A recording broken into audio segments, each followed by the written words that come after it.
C'est comme ça que la Guinée est en retard aujourd'hui. Lorsque tu parles de Guinée, ici c'est différent. Alors que nous sommes en retard. Ils ont sacrifié l'avenir de ce pays en disant...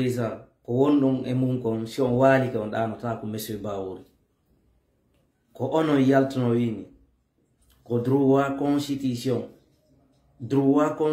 woni ko tilayerbe be waduno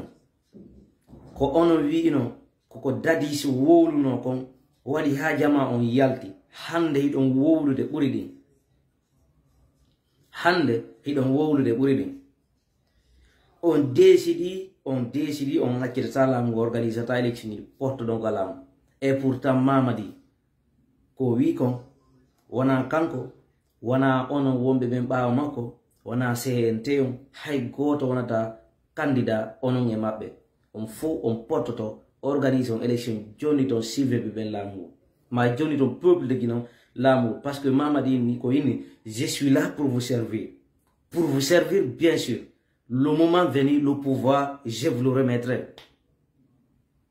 o yini o confiscata pouvoir et il hande depuis 30 décembre qu'on fait de caler mede bay non on empêche dadis présentagol na fide on yaltini dadis ton innoton Mamadi wana est candidat ça c'est impossible ko non ko waddo no jawle lakine de on no zuude mudon ko inete kon ange on les terrar jawle lakine de on no ne bonnude hande de raduna monsieur Bawol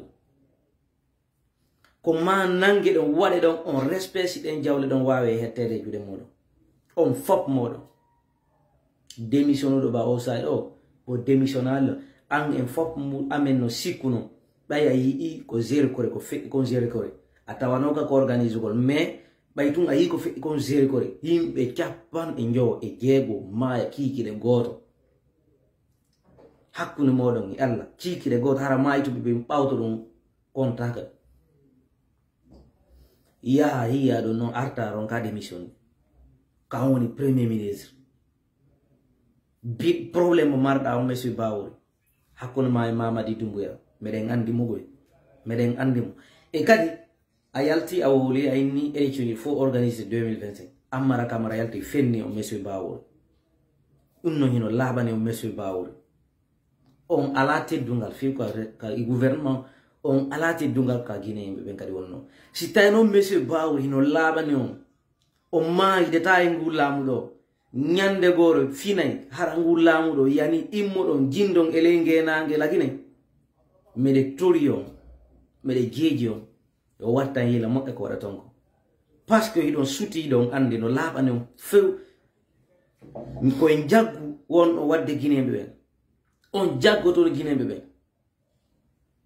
simi i wobbe montono yalta inna pour le lamota ko abduna ma wobbe montono yalta en na menen candidat jo amen ko Mamadi hersinana ken enen en lutte ton outugol be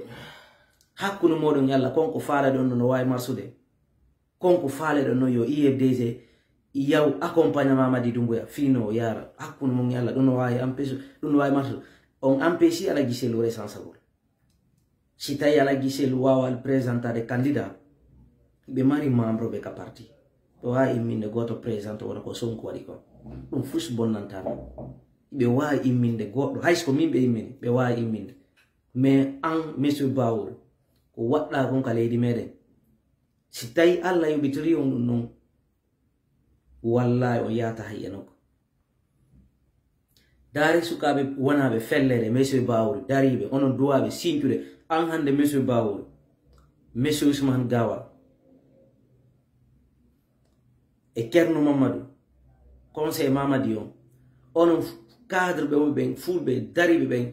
ma haysna fulbe ben tu minna onon daribe fala be démocrate nyibu kalaydi meden tawata goddo o wona kalaydi makko en tant que bonna si on faut y corno sengo o transition do juuti tani mais koko no force de l'amour ne s'achète pas koko no force de do on yulto ta fi unno labitan la mais de filte nyande gormi fina mi immo mi tawa o régime Mamadi do yani dum kadi nakane bi no de yitande wallahi mi sikasi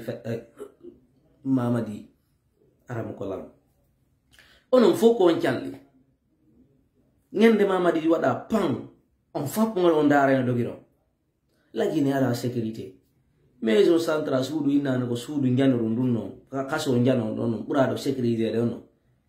PVN de bikuma ko yahano to be yaltino yanoma e subakar ko Mamadi Doumbouya ronkete éliminé idon jori don suti dum non monsieur Bawore sabu dum do fo wala e tribune di lagina di wona doublement incompétent nyaawgol onon ko tribunal spécial mo interfi modo di non di wolu don jama fop mudu nande acce warugol campagne inde général Mamadi Doumbouya parce que si marsale o yalta hande o inna minela on hande minela on jango ko dum harale hulbini harale kadi mo mare gonga parce que depuis o wi 5 septembre on ata candidat ni ses membres de gouvernement ni les membres du CNT ne porteraient candidat les élections organisées pour le retour à l'ordre constitutionnel ha hande o yalta do ni wona candidat kono woni inde min sagan déjà ko Mamadi woni candidat min e groupe o men doitam monsieur Ousmane Gawal kadi wi sagan ko Mamadi woni candidat min e groupe o men doitam monsieur Bawori en tant que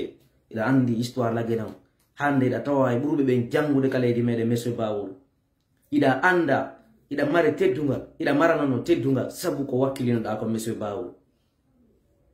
idon andi mawbe wajinobe umme sifa dum kadi waji ke Ousmane Gawal libero sifa dum waji ke Ousmane Gawal sifa dum kadi waja mala gisel yon jabu yafoni don tummoni don fino leydi men di yareso mais baytu mo jabalu no o inni onon tun ko fi éliminer ko présidentiel on anda présidentiel lagine fop no yidi be no teddini be no wontide baaw mabbe si be yahan do hande election bo ay président de goddo be ne yaade mabbe ko sikko ko Ablaye Ba be fekkini non on si Ablaye Ba tapi premier tour sikko do on yaayita deuxième o yaayita ta si kala mo be fekkini min siko min be fekkini min hara ko min présidentiel fekkini yeso be wadu yaw election yaade election min e Mamadi billahi ce peuple qui non tapi premier tour wondri Allah mi yafata ko e yaha kono ko on akita salamu sina dum ukken yite leyni e mayo bebe maya si maya en fop mede maya ara do don andi on lamo ta ko don milamaki impi do fo ko urtu ko lakkile ma de monsieur Bawri baya inama ka chef du gouvernement anda dignité maam e dignité Guinée bebe yurnede Guinée bebe sattene mabbe ne hara yigitanale be dum famina onon jifaale moni no heewi don juude les climatiseurs gi don wadde kala ko faalo si kono jama on dedde wawata marche c'est impossible watana ila